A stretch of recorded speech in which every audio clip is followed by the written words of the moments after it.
My name's Jake, and I'm a dad of four who, after 4 layoffs in 2.5 years, I started my own B2B service company in 2024. I essentially took out a loan from myself at the beginning of 2024 and eventually ended up on co-founding a business with one of my best friends halfway through that year. This is our full first year of finances. This is what I earned and learned throughout the process, meaning from gross revenue to the margins, meaning the profit in the business, what I took home, what this year looks like, the lessons I've learned, and what next year looks like as well. Let's get into it. Now, to just go ahead and give you what you were asking for, what 2025 ended up being was $504,000, so a little bit over $500,000. We did around $154,000 in cost of goods. Cost of goods just means the money needed to provide the service. Our gross margin at the end of the day after cost of goods was around $350,000, with the average gross margin, meaning not net margin, not profit, but the difference between what we are getting paid and what we're, after we've paid out other people, what the difference is there. And then of course,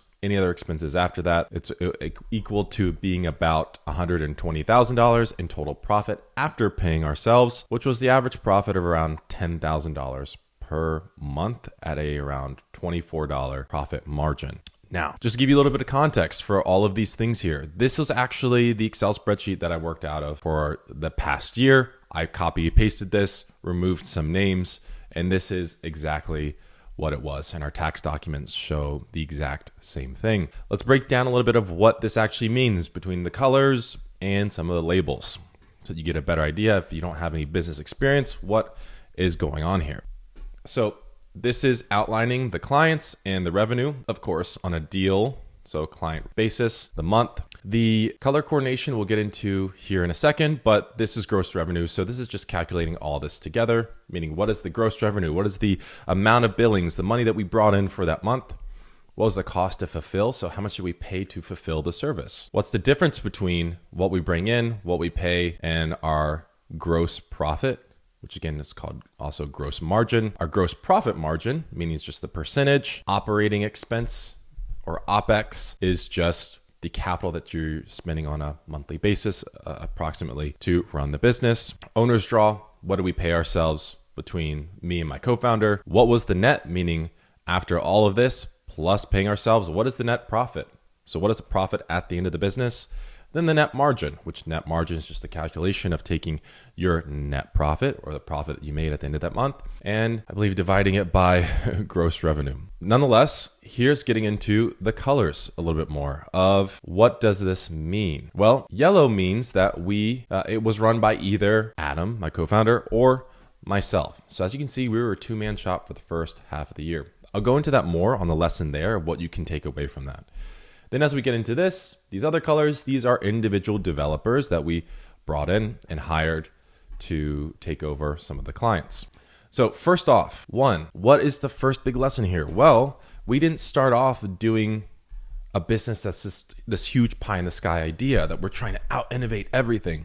We just took what we were doing in our day jobs and creating a business, doing that. For Adam, he was a software developer for 8-10 years, and he was a fractional CTO and a software developer on the side. When I first started the business, I just grabbed whatever I could and was a fractional VP of sales, since that was my prior experience. So as you can see with client one, that was our first client. And eventually my part dropped off, and Adam still continues on to this day with this client. But that was the first lesson.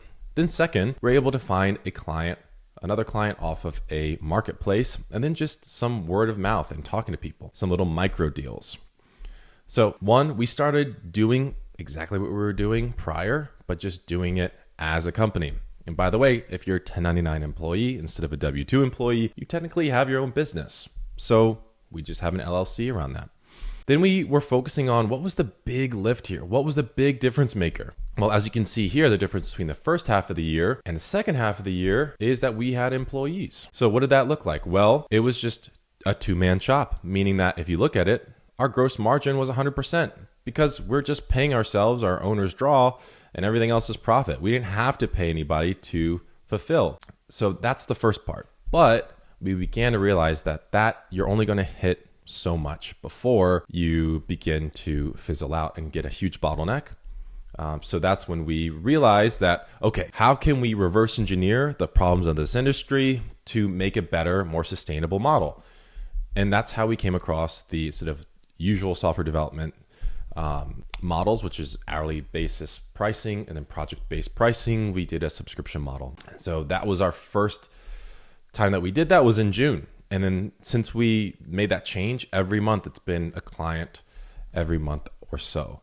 And so as you can see, the revenue starts to climb, but our gross margin takes a hit. Again, that's kind of the point. That's the awkward in between, right?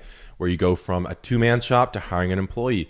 It's going to take a little bit of hit before you get a little bit more gross margin to recover when you make that leap into hiring more employees. That's naturally going to occur. But as you can see, the revenue kept climbing month over month, with our best month being in November at around $74,000. Now, so we started with what our day jobs were, just as a company. We had a big rev lift once we niched down on the model. So that's the same for you. Focus on either making a model that's a little bit different, that's reverse engineering the complaints of what people have in your industry about that specific service. Or if you have particular industry in a specific industry or niche, double down those efforts. If you become the guy for a specific service, like, web development, but you do it for HVAC companies or heating and air companies, then you become the guy. Because guess what? When the HVAC guy talks to his buddy, he's going to be like, this is the guy who does that. And it's also going to help you with SEO and help you when you are on marketplaces, that you can say, I specifically service these types of people. And it's going to make you less generic and more specific to where someone in that industry is going to go, yes, let's choose that. That actually leads me directly to point number 4, which is marketplaces really floated us. So as you can see, our first client we got off of Hacker News, where Adam posted that he was a developer for hire. That's how we found our first client, who's again is still around today, as well as client 2S. They were off of Bark. Like I put a video before talking more about how we've gotten clients off Bark. We're also on Clutch, which we've gotten a client before over this past year. So the best thing you can do if you're starting out and you're a new business and you're confused about sales and marketing and ads, don't overcomplicate it. Just really focus on getting your name out there as much as you can. So 1, be on a marketplace, be where people are looking for you and looking for your services. Yes, it might be hard because there's going to be people who can spend more than you or who can have more visibility or have more reviews than you. And that's just the nature of the game. And that's why you need to especially double down on a certain niche. Because if you can in the sea of marketplaces for what you specifically offer, if you can say, I do this thing, this one thing for this one person, then when that person comes across your profile, they're going to hire you more than they are the generic companies like in software development. All these companies say, we do this for this company in this industry, in this industry. I mean, we really now in 2026 as a company focus on serving 3 specific industries. After doing a lot of work for a lot of different industries, we're doubling down in those areas. And now that's how we're able to gain more momentum. And we'll talk about what we're doing more in 2026 in another video. But again, marketplaces will help you. Be where your clients are or your potential clients will be. In addition, something else I'd put alongside of this on marketplaces is be at in-person events, because your competitors may or may not be there. And from what I've seen post-COVID, these industry events have seen a huge increase, a huge surge in people attending. So that's really good news for you, because before I started my own company and I was leading SaaS companies or software companies, you would not believe how much business was done around a dinner table at a conference or a bar after hours, just talking to other people and learning what other people did. So even if you're introverted and you're like, I'm not great at talking with people, just get out there, start shaking some hands. You don't have to hard pitch anybody. Just start having conversations, start getting to know people. And before you know it, you'll walk away with a deal or two. And then maybe next time you'll host a table there so that you can make it more official. But there's a huge surge and a lot of really qualified prospects. Just don't go to a generic one like we did with the Small Business Expo is what it was called, where it's just a bunch of tire kickers and wannabe entrepreneurs. Double down in an industry. So if you, again, have been a marketer over HVAC companies, then go to a HVAC company conference and just attend there and get to know people and shake their hands. Eventually, you're going to come across the right person at the right time, spark up a conversation, and that'll pay for the ticket, multiple times over. But people have to know more about you. So be again where the people are searching for you, which is marketplaces, and in-person events are really great. And third, something else no one else is doing is door knocking. So go around your local area and print out a pamphlet and be like, hey, this is what I do. Just want to let you know I service people in your industry and I'm local. So, I'd love to take you out to lunch. If you're ever experiencing these problems, we can talk about a little bit more further on if partnership can make sense.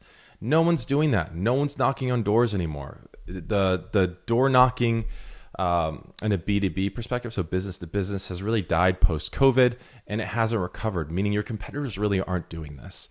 And everybody's afraid of annoying other people. So just go out there and use your, again, industry niche or industry experience to your advantage, plus you're local.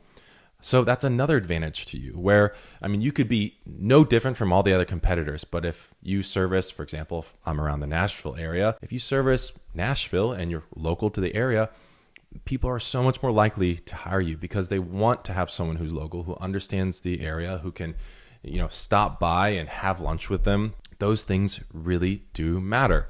In fact, I closed a deal probably worth $500,000 because I hand wrote notes to my local business leaders in the area, and it led to a deal that's probably going to be worth $500,000 just because I wrote a note and then took them out to lunch. Like, all those little things really matter, and having a local presence is to your advantage. So let's talk about what I would have done differently, or why maybe this doesn't look as good as it potentially could. We're talking about $500,000 years in gross revenue and around $120,000 in total profit.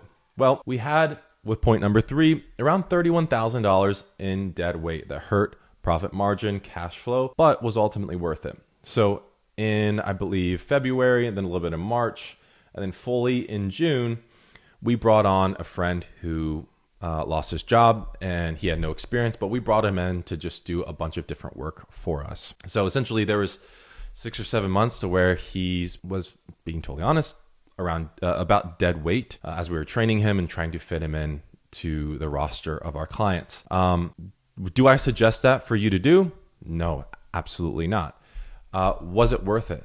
Yes, it was. Yes, we took a hit in profitability, but we're able to provide for one of our friends and their family. So it was completely worth it, but we could have had probably closer to $150,000 in profit margin if we didn't have that dead weight of essentially someone who was in our company but was not able to contribute to revenue, meaning bring in revenue or fulfill a service. That's what I mean by dead weight. It's not trying to discount him or make anyone feel bad, but just dead weight means that you hired somebody who is not contributing to the either gross margin or the profit of the business or driving revenue.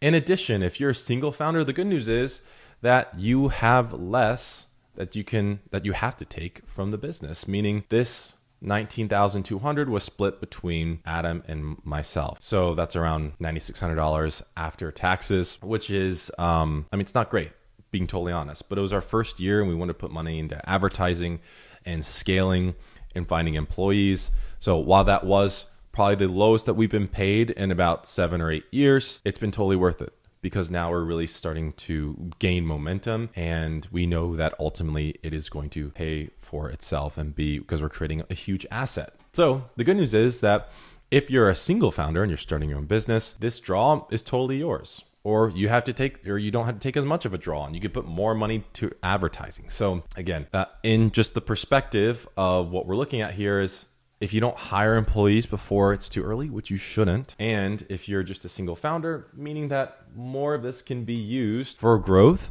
or more of it can go into your pocket. Because if you're in the US, an LLC is just a pass-through organization, meaning in the eyes of the IRS, that this money, this profit is still technically yours in the eyes of the government. Whether it stays in your bank account, in your business, or it's in your bank account, you are still going to pay taxes on it, because an LLC is a pass-through, meaning it still views you as the taxable person, a taxable entity.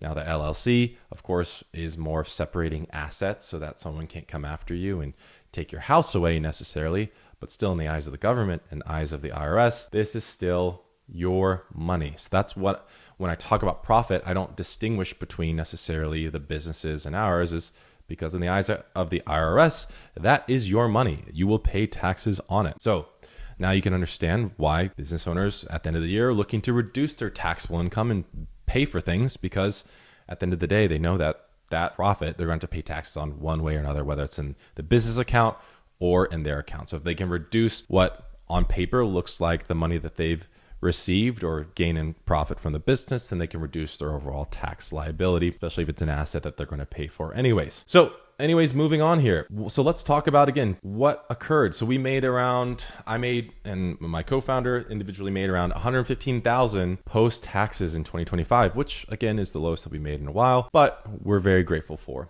Again, we have families, so we're not just single guys on our own. So that money, while we're blessed, doesn't go as far as it might seem, especially as a dad of 4. As well as we did about $500,000 in top line revenue in our first full years, which is good. Is it great? Is it amazing? I think if I were to say no, it seemed more like a pride thing. I really wanted to hit closer to $1 million, but when I really look at it, what we did what we wanted to set out to do, which was in year 1, we said we want to niche down. We want to ensure that we can focus either on one specific industry or the model, and ended up being the model of this is how we operate differently as an industry or as a agency, even though I hate using that word because it groups me into a lot of snake oil salesmen in the industry. But nonetheless, ended up being the model, which people really seem to appreciate. As well as, in this year, we're focusing on niching down. But again, I'll make a video more about 2026 fully, if you like for me to do so. So let's talk about 2026 revenue. What is the projection? What are we looking at in regards to gross revenue? What are we looking at for profit? Well, I have to ask for you to first subscribe. If you got any value, found any of this interesting, please subscribe. I hate to do this, but I got to. I always appreciate it for those who do subscribe and follow along, because I'm just here to document my journey. I'm not here to sell you anything, a course, a school community, none of it. I'm just here to document my journey. And I love to answer as many questions as I can, help other parent entrepreneurs or other entrepreneurs in this process who want to start and run their own business. So please subscribe, but let's get into it. So for 2026, we are looking at somewhere between a revenue of $1.2 to $2 million. So we're looking at potentially, 2 to 4xing what we did in our first full year, because again, now we have the model. We have the proven model that works, that's compelling, that when we get in front of the right person with the right budget and the right industry with the right problems, that we can close them more times than not. However, this is fully dependent on ad results, which we can talk about here. So 1.2 to 2 million, that would equate to income plus profit distributions. If we took the money out of the business, which we may or may not, that'll be a decision between me and my co-founder and our CPA to define how much we need to bonus at the end of the year. But I'll probably have a taxable income between $250,000 and $350,000 for this upcoming year on this income alone. And you don't have to believe me. This is our current month. If we close no other deals, so just what's closed so far, removing the names of the clients, we did around $109,000 in revenue, $52,000 in expenses, around $8,000 in operating expenses, which equates to around $49,000 in gross profit at around a 45% profit margin. And that is, we're paying ourselves a little bit more now at $11,000 each, which would still equate to a $27,000 profit after paying ourselves, which is around a 25% net margin, which is, again, is the sweet spot that we want to be in. That's another thing that you need to know with really all businesses. If you have employees and you're not just a 1 or 2 man show where you can just take all the profits, if you're actually a scaling business with employees, you can expect that, you hear these things like, oh, they have $1 million business. It's not as glamorous as it might seem. $1 million is not as big as it seems. $1 million might be probably around $200,000 in gross profit. Now, again, that's pre-tax. So you could take, 25, 35% of that off, and it might be closer to, $150,000. So you might say, well, that's great money. Absolutely. But just for perspective, most businesses are operating on a 20% margin, unless they're in some kind of arbitrage thing, which I'm not going to get into necessarily. But when we're talking about that this is fully dependent on ads, essentially if we have no one really drop off and we continue to scale as we have, 1.2 I think is the floor. I'm really thinking that we'll be closer to 1.7 to $2 million because this has been fully dependent on ads, and ads is showing, as you can see, January to February to March, each part of the metrics on, people hitting our landing page, doing our cost calculator, booking a call, all these metrics are improving by 1 to 2 percentage points every single month, which is really exciting, meaning that it's gaining momentum. Meta is optimizing, and as we scale, the machine overall is getting better, which is really exciting. So if this continues to go down the path that it will, I think $1.2 million is the floor. I think 1.5 to 1.7 is a little bit more realistic. And if things just really start taking off, which it could with ads, it's just as much money as you can give it, and things continue to stay profitable and optimize, then in reality, we could be looking somewhere between $2 to $3 million for our second full year in business. So this is all that I've learned from this past year. This is all that I've learned, all that I've earned. And so I pass it off to you. What do you want to know more about? Do you want to know more about what 2026 will look like and our priorities to get to that revenue figure? Or maybe you want to learn more about what I've learned from Meta and spending $50,000 to $60,000 over this past year and almost quitting it 2, 3, 4 times. I happily could explain a little bit more of how you can do it for yourself, because since it seems like a lot of people that I talk to just don't know where to start. But the good news is Meta's making it easier for anyone to get involved with ads with these most recent changes. So again, my name is Jake Haynes. I'm the co-host of the Parentrepreneur podcast to get it data for. And so I just want to, again, pass this information off to you. So I have nothing to sell you. I don't have a course. I don't have a school community. I have nothing to sell you. So again, if you're at the end of this video, I ask that you would please subscribe. And of course, put in the comment section below what questions you have. And I'll make a video about it if I find it interesting. Thanks so much for watching.